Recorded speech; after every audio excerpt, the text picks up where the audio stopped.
In our area, rental prices continue to soften, which is, for consumers, a good thing. With more apartments going up, we're seeing downward pressure on rent prices. Still, our area is marginally more expensive than the rest of the country. Average rent for a two-bedroom in the U.S. just over $1,600.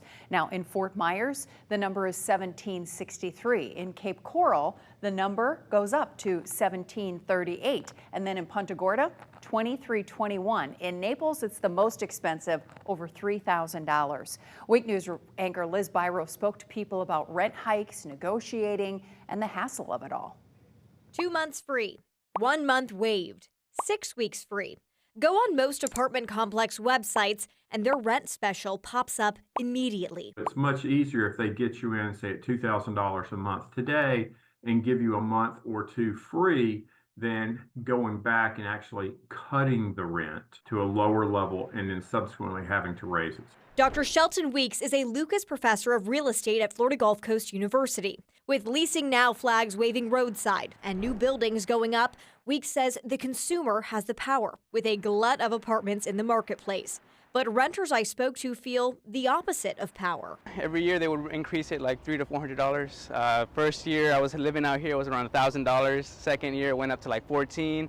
Third year hovering around $18, and right now it's around like $19,000 to $2,000 for a one bedroom, one bath. They do increase it every year. They did by about $300 a month. Some renters I spoke to told me they did try to negotiate. But that doesn't work. They stick to their own prices. It's either you're happy with it or you have to move. There's no haggling. It's definitely like a set, firm price. If you try to haggle with them, they'll be like, go somewhere else. Others just bit the bullet or made other plans. We didn't want to go through the hassle of moving to a new complex and everything like that. And I just left because I didn't want to hassle. But it didn't seem right, especially when they compared their lease to the complex's website. We did see that they were offering new tenants a cheaper rent than existing tenants. Our price was increased and they're trying to lower the price to trying to get other people to come in, and then they're going to do the same thing to them later down the line. Lower rent listed for the same floor plan, even without a special. You have to realize too, from the landlord's standpoint, they're facing a really tough situation. They've seen their margins largely evaporate because of increased operating costs. While our renters didn't have luck,